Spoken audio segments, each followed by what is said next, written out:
जी sir, बताइए आज की प्रेस नमस्कार कॉन्फ्रेंस के बारे में। नमस्कार, गुड इवनिंग। सबसे पहले तो मैं आपका सबका शुक्रिया अदा करना चाहता हूँ कि आप शॉर्ट नोटिस पे हमारी रिक्वेस्ट पे यहाँ पे किराएदार कौन है, आपके घर में रह रहा है, आपके प्लाट में रह रहा है, भले ही वो किसी होटल में काम कर रहा है, किसी बिजनेस सेंटर में काम कर रहा है, किसी फैक्ट्री में काम कर रहा है, या किसी कंपनी कंस्ट्रक्शन कंपनी में काम कर रहा है, या किसी के खेत में काम कर रहा है। कोई भी काम करने वाला जो किराए पे रह रहा है उसके लिए अनिवार्य। सर, अगर इतनी बड़ी सुविधा देनी देखिए, इसमें तो सीधा FIR लगेगा। जब हमें पता चलेगा कि इसका हमारे पास इसकी वेरिफिकेशन नहीं आई तो इसमें FIR। अभी आज इस साल भी आपने देखा होगा 15 से 20 FIR जो हमने ऑलरेडी रजिस्टर की। ऐसे लोगों पर वो फिगर आउट किस तरह से किया जाएगा? देखिए, कोई भी इंफॉर्मेशन जब हमारे पास आएगी उसको वेरीफाई किया। तो अगर किसी ने फेक नंबर इस्तेमाल किया, फिर फेक आधार कार्ड इस्तेमाल किया, फेक एड्रेस इस्तेमाल किया, तो उसकी जांच करना हमारा काम है। इसी जांच के लिए सब कुछ हो रहा है। क्राइटेरिया कुछ करवा लीजिए। नहीं, मुझे तो लगता है कि किराएदार रखने से पहले जैसे आपका एग्रीमेंट होता है उसी समय ये सारी कार्रवाई हो जानी चाहिए। किसी को थाने में आने की जरूरत नहीं है, और ये बहुत ही इम्पोर्टेंट है हमारे लिए, हम सब के लिए, पूरे समाज के लिए।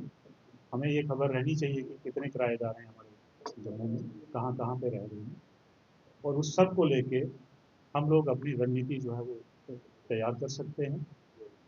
जो सुविधा हम पब्लिक को दे रहे हैं वो और भी बेहतर कर सकते हैं। आपने देखा होगा कि इसमें DM ने एक ऑर्डर किया हुआ है कि ये बिल्कुल आपको अनिवार्य है कि आपको टेनर वेरिफिकेशन करवाना है। तो मेरी ये सबसे रिक्वेस्ट रहेगी आपके माध्यम से पूरे जम्मू में जितने भी लैंडलॉर्ड्स हैं जिनके घरों में किराए पे लोग रहते हैं, वो इस पोर्टल का इस्तेमाल करें और जल्द से जल्द जो है थाने को अपनी जानकारी दें।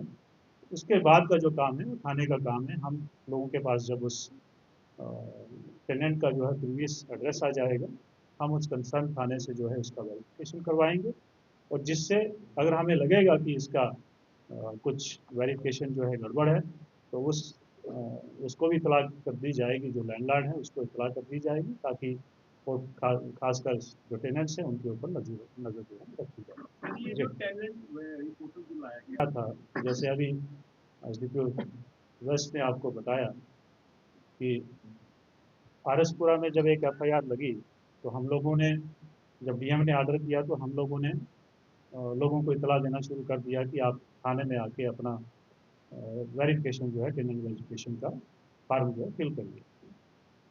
तो उसमें एक बुजुर्ग महिला जो आती हैं 80 साल प्लस है। तो जब SHO ने ये बात करी तो मैंने कहा यार कि हम ऑलरेडी इसके ऊपर काम कर रहे हैं ताकि इस तरह की दिक्कतें लोगों को ना आए। अब किसी को भी फिजिकली कांटेक्ट में आने की ज़रूरत नहीं है, वो घर बैठ के जो है वो अपना ये सारा फिलअप कर सकते हैं फॉर्म, और जब पुलिस के पास आएगा वेरिफिकेशन उसका भी उसका भी है। इसमें ऑप्शन है कि ये घर में रखे हुए हैं, आपने प्लाट में रखे हुए हैं या कहीं पे रखे हुए हैं। जब आप किराया ले रहे हैं, जिस आदमी से आप किराया ले रहे हैं वो आपने कहीं पे भी रखा है, चाहे वो घर में रखे हैं, प्लाट में रखे हैं या कहीं और भी रखे हैं, तो आपको उसको